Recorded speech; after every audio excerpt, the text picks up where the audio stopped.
championship. I know everyone's looking forward to that 184-pound bracket, but it's going to be fun, and I'm coming to take it, so it's going to be awesome. A star is born! Ferrari in sudden victory!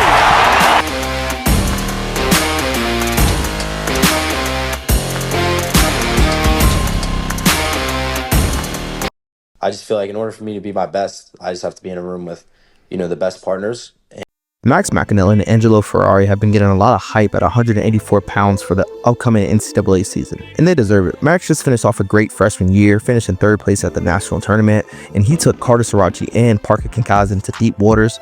This didn't slow down during the summer either. Max just won a U20 World Championship where he took out freshman standout Aiden Sinclair just to make the team. Moving on to Angelo Ferrari, this guy's just as battle-tested as Max McAnally. Taking a red shirt last season, Ferrari has bullied Gabe Arnold out of his 184 spot, and the wrestling world got to see exactly how for real Ferrari was when he took out national finalist and multiple-time All-American Dustin Plott. This match right here alone showed that Angelo Ferrari is a threat to win a national title at 184 pounds.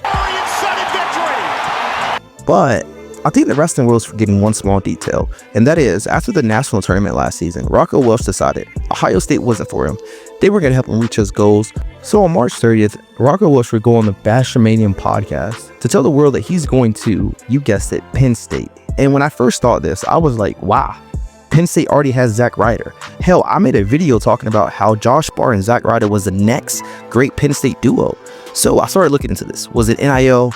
Was it he wanted to be back home in PA? Wrong again. Rocco put it as simple as possible. I want to be the best. Then, if I can't make a starting lineup, then, I'm not on the right track. So. And since I want to be the best, I need to be training with the best people in the world, with the best coaches in the world. I don't care about Zack Ryder. The best guy's going to start. And when I heard that, I gained so much respect for Rocco Welsh. He knew Zack Ryder was there. He just simply didn't care. The best guy's going to start, and that's just how it always is. So the more I watch Rocco throughout the summer, making the U23 World Team, beating Jackson Smith, who's a returning All-American at this weight class, going to senior nationals, taking out Marcus Coleman, taking Parker Kincaid also to deep waters, who could not take him down, fun fact. But I realized Rocco Welsh is going to beat them all, and here's why.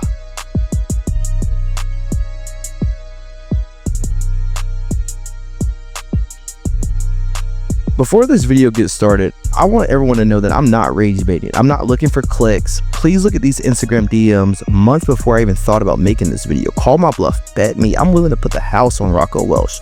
And by the house, I mean like $100 max, but who even is Rocco Welsh? Coming out of the tough state of PA, Rocco is no stranger to being the best in the country. In high school, Rocco would be a 2-time state champion, finished in his final 2 seasons with 89 wins and 0 losses. He would also win 2 Ironman championships, a Super 32 belt, and then he'd be off to Ohio State. Starting as a true freshman in the Big Ten is important because unlike Angelo Ferrari, Rocco knows what's it like to make weight week in and week out. This is just something else to keep in mind. At Ohio State, Rocco would let it be known that he wasn't taking a backseat to anyone at 174 pounds. As a true freshman, he would make the NCAA finals against Carter Starocci.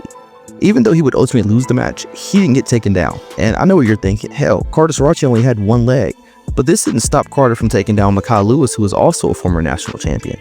But I want to take a moment to talk about Rocco's redshirt year. As a redshirt, he'd go undefeated. He'd knock off Jaden Bullock of Michigan, who was a starter, in a 7-2 decision. This is the same guy that Max McAnally only beat 4-1. He would also wrestle a lot of overseas tournament. In one of these overseas tournaments, he would also knock off Evan Wick, the same Evan Wick who just knocked off Jason Knopf a couple weeks ago. And he did this all with Carson Karchla as his main training partner at Ohio State. No offense to Carson Karchla, but you can find better than that. But now you know who Rocco Welsh is. Who are some of his training partners he's going to have at Penn State? Which leads me to my first point. Training partners matter.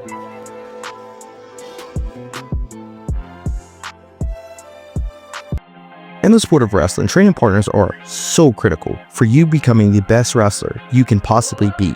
These are the guys who's going to push you in the room, help you break down technique, and give you good feels. I've seen guys go from barely becoming an All-American to a national champion in 1 year, all because of their training partners. For example, take Antrell Taylor, the reigning national champion at 157 pounds from Nebraska. At the 2024 national tournament, he would go 3-3, finishing in 8th place. Fast forward one short year later, he would go 5-0 and be the national champion at 157 pounds. During this time, he gave a lot of credit to his training partners, Riz Lovett, who was also a national champion, and Chris Minta, who finished 4th as a redshirt freshman, for the jumps that he made throughout the year. If you've ever been a part of the wrestling world as a coach, a fan, an athlete, just a bypasser, you know how important it is to have good training partners. So let's just take all the big name bias out of it. Let's just take away all the logos and let's just put out some stats and some accolades from 3 different groups. So this first group of athlete is all of the training partners that Angelo Ferrari will have for the upcoming 2025-2026 season.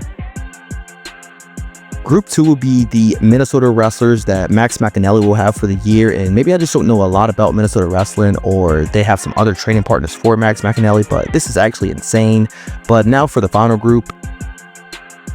This is the situation that Rocco Welsh will be walking into for this upcoming season, and I didn't even mention big name guys who wrestled at the RTC, big names like Cal Snyder, Aaron Brooks, Cal Dake, Bo Nickel when he has an upcoming fight, and now Olympic gold medalist Jake Fauner is coming out of retirement to compete in the Real American Freestyle card, and you know he wants to win. I would also like to mention, I know there's a lot of rumors about Carter Starocci being out of the Nittany Lion Wrestling Club, but I don't think this is the case at all. Look at this screenshot that I snagged. Also, being around the best athletes in the sport is just going to take Rocco's game to another level, especially when you want to be good at the sport. This paired with the best coaches in college wrestling and in the RTC landscape, Rocco has everything in the making to be a multiple-time national champion, which brings me to my next point. Coaching matters. In a world where this sport is always changing, whether it's NIL, recruiting, or the youth taking over USA Wrestling, one thing has remained the same, and that's Penn State's going to get busy. They're going to dominate every national tournament. Since coming to Penn State in 2009-2010, he's been a man on a mission. But I'm not going to just sit here and bore you about how great Penn State is or how great Cael Sanderson is. Instead, I'm just going to tell you how Cael Sanderson usually turns lemons to lemonade. Anthony Cassar went from being unknown in the wrestling world to beating Gable Stevenson twice and becoming an NCAA champion. Oh, you want more recent? What about Josh Bard? He got teched by Aiden Sinclair at the 2024 US Open and then literally beat him in 2 straight matches to make a USA World Team. How quick was the turnaround? The US Open was in April, and then the US Team Trials was in June. Remember the guy who stopped Isaiah Martinez from being a 4-time national champion, beating him twice in the finals? Yeah, Joseph would lose to Isaiah Martinez twice, both times at the Big Ten tournament, which is like 2 weeks apart. Moral of the story, Penn State knows how to win, especially when it's in March, especially when it's the national finals.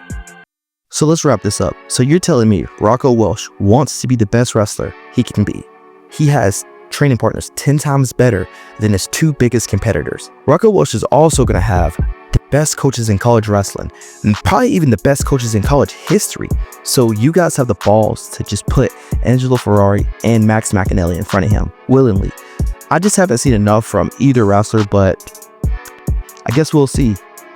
But let's get into when these matchups are going to happen. On January the 16th, Penn State's going to duel Iowa in Carver. On January the 30th, Iowa's going to take on Minnesota. Minnesota and Penn State are not going to duel this year, but on March the 7th, all hell is going to fucking break loose. This is going to be the Big Ten tournament, and for the preseason rankings, wrestlers who are ranked from 1st to 6th are all in the Big Ten. On November 15th, Iowa and Minnesota are both going to be at national duels, but let's just be so for real. Minnesota isn't going to the fucking finals, so this matchup's not going to happen. 184 is probably going to be the best weight class next year, and I think Rocco Welsh is going to beat them all. It's Penn State, and then last night, I decided that I want to go to Penn State.